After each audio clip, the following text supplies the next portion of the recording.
Good morning. Beautiful weather we've been having, especially the rain. I do enjoy the rain, just not when it pours down to where you walk in mud all the time. But anyway, what is worship? Why do we worship? Is the worship of the Baptists, or the Catholic, or the Mormons, or the Islamic any different than our worship? Yes, because they worship in error. They worship inaccurately. They do not look at the Scriptures to see if they worship correctly. They may have a sincerity to worship, but a sincerity alone is not true worship. The Muslims have an entirely different version of worship. They do not follow the Bible. They follow the Quran, or the Quran, however you wish to say that. And their worship is entirely different from ours. But what is worship anyway? What is it? The definition of worship is honor, reverence, homage in thought, feeling, or act. The principal old word is shaha. Old Testament word is shaha. Depress, bow down, prostrate.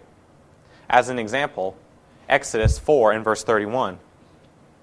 So the people believed, and when they had heard that the Lord had visited the children of Israel, and that he had looked on their affliction, then they bowed their heads and worshipped. The New Testament word is proskunihu. I'm sorry, but I'm not very good with this word. I was trying a long time to figure out how to say it, and I could not get it down. But anyway, it means kiss the hand, or the ground toward. Hence, often in the Oriental fashion, bowing prostrate upon the ground. There is not a more beautiful picture than true worship. What is the importance of it? And are we commanded to worship? An example is Ephesians chapter 5 and verse 19. Ephesians 5 and verse 19 says, hold on, let me get to it. If you get there first, fine, but I'm trying to get there too. Ephesians 5 and verse 19. It says, speaking to one another in psalms, hymns, and spiritual songs, singing and making melody in your hearts to the Lord. As we did this morning, we sang psalms. We sang to the Lord. And if we were doing it accurately, we sang spiritually and with reverence and humility. One of the first things mentioned in the Bible is worship. That of Cain and Abel, Genesis chapter 4. Genesis chapter 4 delves into exactly what and how Cain and Abel worshipped. It says, beginning in verse 2, then she bore again, this time his brother Abel. Now Abel was a keeper of sheep, but Cain was of the ground. And in the process of time it came to pass that Cain brought an offering of fruit of the ground to the Lord. Abel also brought of the firstborn of his flock and of their fat. And the Lord respected Abel and his offering, but he did not respect Cain and his offering. And Cain was very angry, and his countenance fell. The first thing that Noah did when he exited the ark is he built an altar, and he worshipped the Lord in Genesis 8 and verse 20. Psalm 29 and verse 2 says of what the people of the Old Testament did. Psalm 29 and verse 2. Give unto the Lord the glory due his name. Worship the Lord in the beauty of holiness. And Psalm 95 and verse 6.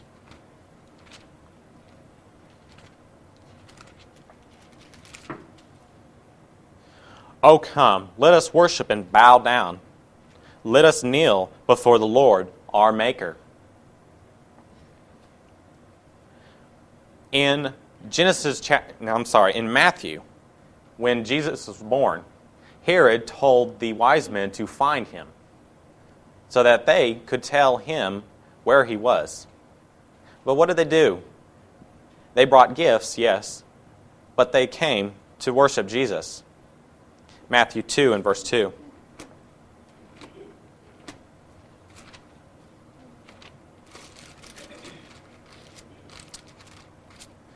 It says, saying, "Where is he who has been born King of the Jews? For we have seen his star in the east, and have come to worship him." Later on in the chapter, when God told them to not return to Herod, but go to their own country, because he had plans for his son, Jesus. In Matthew 4, in verse 10, it says, "Then Jesus said to him, 'Away with you, Satan, for it is written, you shall worship the Lord your God, and him only you shall serve.'" Jesus left the example of worship for us. Luke 4 and verse 16.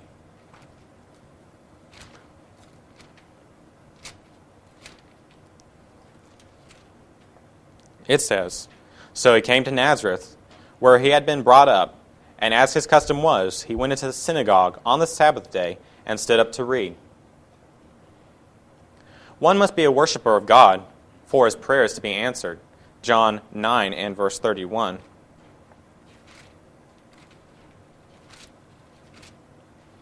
John 9 and verse 31, it says, "Now we know that God does not hear sinners, but if everyone is a worshiper of God and does his will, he hears him."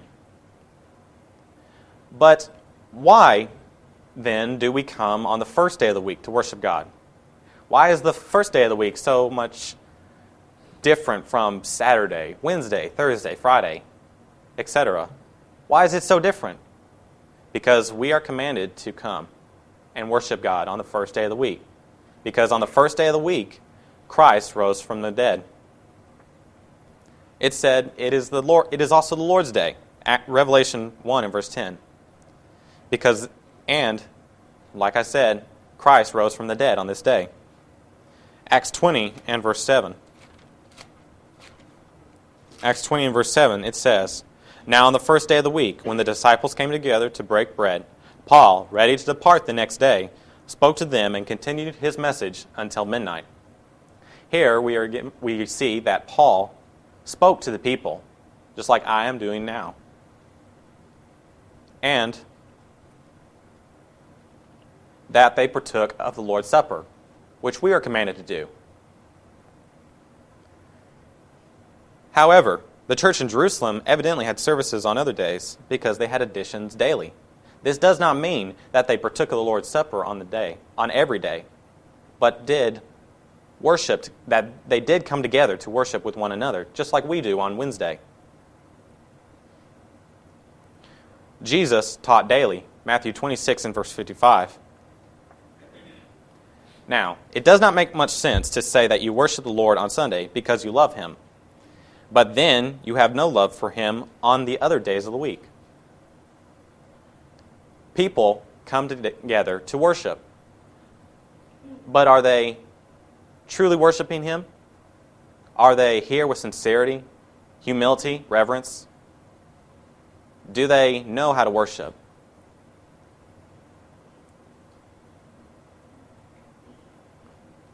Some say, I can get closer to God when I'm at a lake. I feel closer to God at the lake.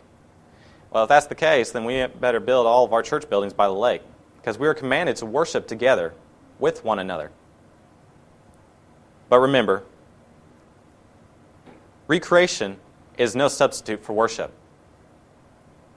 If we need to worship together, then we need to do it accurately, correctly, and with one accord. Things that can hinder our worship or acceptable worship. If your heart isn't in it, you just don't feel like you're ready for it. You don't feel like you're really into it. I guess you could bring on the Baptist version here. Now, please don't get me wrong here. I do not want to speak in error. The Baptists say, oh, if you feel good, you're worshiping correctly. No. Just because you feel good does not mean you're worshiping correctly. If it's not in spirit, John 4, 23 and 24. Or our minds are occupied with other things.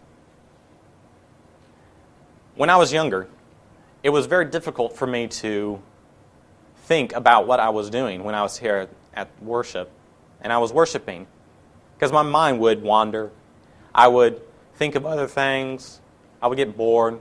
But now that I'm older and that I've changed and become a Christian, I see the responsibility involved with worship. Or may have become a spectator and even a critic. We are not spectators or critics. We are people of God, and we are commanded to worship.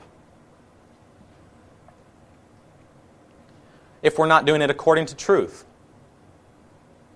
the Baptists, the Mormons, the Muslims, the Lutherans, do they worship according to truth? Do they truly read the Bible to see if they are doing it correctly? If they do read the Bible and they have a willingness to learn, they will see they're not. God has the right to prescribe the worship He wishes. Some worship partly in truth, but partly in error. A little poison will ruin a glass of milk. Put a little arsenic in the milk. What do you think will happen? You'll either fall over dead or get really sick. A little poison, like I said, will ruin milk. Serving the devil nullifies worship. Matthew 4, verses 8 through 10. Matthew 4, 8 through 10. Again, the devil took him up on an exceedingly high mountain and showed him all the kingdoms of the world and their glory. And he said to him, all these things I will give you if you will fall down and worship me. Then Jesus said to him, away with you, Satan, for it is written, you shall worship the Lord your God, and Him only you shall serve. We cannot serve God and Satan at the same time. Matthew 6 and verse 24. Verse 24. No one can serve two masters, for either he will hate the one and love the other, or else he will be loyal to the one and despise the other. You cannot serve God and mammon. And chapter 12 and verse 30. Excuse me. He who is not with me is against me, and he who does not gather with me scatters abroad. Our lack of faith renders worship vain. Exodus 4 and verse 31. I'm sure I already read that, but anyway. Or we do not have enough faith to worship regularly. Let's say I attend worship partly regularly, whatever. That means you miss worship pretty often. If you worship pretty often, then you miss very often. Lack of humility renders the worship of the Lack of humility hindered the worship of the Pharisees. Of course, they did this under the Old Testament, where there were so many rules they had to follow. But, like the Pharisees, they had pride, and so they made their own rules. Luke 18, verses 10 through 14. Luke 18, 10 through 14. It says, 2 men went up to the temple to pray, one a Pharisee and the other a tax collector. The Pharisee stood and prayed thus with himself, God, I thank you that I am not like other men, extortioners, unjust, adulterers, or even as this tax collector. I fast twice a week. I give tithes of all that I possess. And the tax collector standing afar off, would not so much as raise his eyes to heaven, but beat his breast, saying, God, be merciful to me, a sinner. I tell you, this man went down to his house justified rather than the other. For everyone who exalts himself will be humbled, and he who humbles himself will be exalted.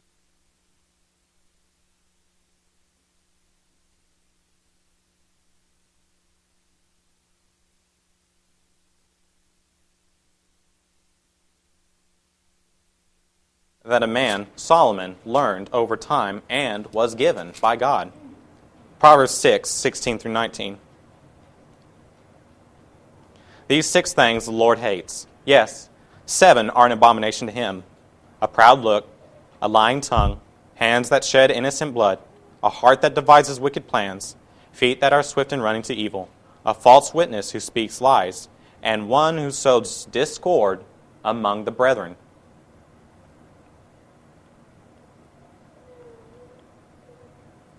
What if we had a wrong attitude toward a brother or sister in Christ?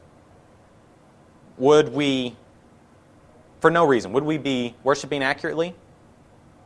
Because we're supposed to be worshiping as one. Matthew 5 and verse 23 and 24. If a certain brother leads singing, some won't sing. Or leads a prayer, some won't bow the head. Some won't listen. They won't pay attention to what he's doing if they have a grudge or they just do not like the person. Or if the brother passes the contribution plate, some won't give. Or passes the communion, some will move to the other row. Are they worshiping accurately? Are they worshiping in spirit and truth and love and kindness? Or reverence or in humility? No. They are not worshiping at all. They might as well have just stayed home if they were just here to see someone they did not like. We rob God. We rob Him of His right to be honored by us, to worship Him. Worship is something that we give to God. We are commanded by God to worship Him. Malachi 3, verses 8 through 9.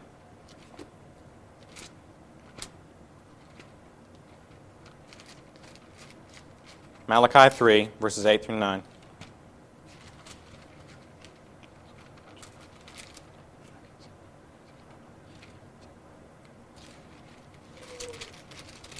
Pardon me. Will a man rob God? Yet you have robbed me. But you say, in what way have we robbed you? In tilths and offerings? And offerings. Are you cursed with a curse? For you have robbed me, even this whole nation. Here, God is condemning the people of Israel for robbing Him, for not giving their due respect that God needed and required. No person can worship acceptably and rob God in the same service. 1 Corinthians 16, verse 2, and 2 Corinthians 5 and 8 and verse 5. There's a lack of reverence if we worship that way. We do not have the reverence. We do not do it in a manner pleasing to God. What is reverence? What is that? It is something that is acceptable. We worship God. We give reverence. Pardon me, I'm a little confused here. I know what it means, I just can't word it right now.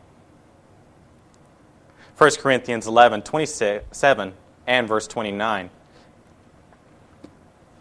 speaks of reverence. 1 Corinthians 11, 27 and 29. Therefore, whoever eats this bread or drinks this cup of the Lord in an unworthy manner will be guilty of the body and blood of the Lord.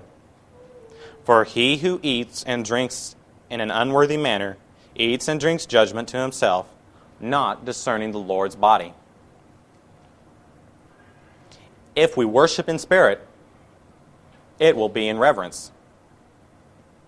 If we worship God acceptably, in humility, in honor, it will be in reverence. It will be acceptable to the Lord. Those of the denomination, they ask you, how do you worship? Or why do you not have a band there, instruments of music to assist you in your singing? It sounds so good. I heard it before. It does not sound very good at all. There's a lot of banging and clanging. When we're singing psalms and songs to the Lord, we sing in honor and with respect and in spirit. We do not need instruments to carry our voices to the Lord. So let's hear the conclusion of the whole matter. Fear God and keep His commandments, for this is man's all. For God will bring every work into judgment, including every secret thing, whether good or evil. That was Ecclesiastes chapter 12 and verse 10, I believe. So, if we do not worship accurately, then we do not worship in spirit.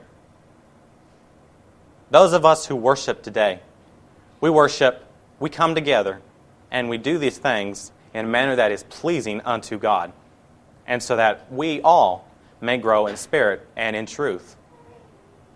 Do not let the Baptists, the Methodists, the Lutherans, etc., the 3,000 other denominations pull you down and say, nah, don't worship that way. Worship by the lake, worship by the river, worship in a temple with an altar in the middle. Bow down before the altar. Bow down before this golden image. No. Look at the Bible. See what God commanded us. Let us not take for granted why we come here or what worship is. Let us do this in a manner that is pleasing to God and God alone. If there are those of us today who are not members of the Church of Christ and wish to learn how to become one, if there are those of us who are members of the Church of Christ and have fallen away or wish for prayers for strength and encouragement, we ask that you come now as together we stand and as we sing.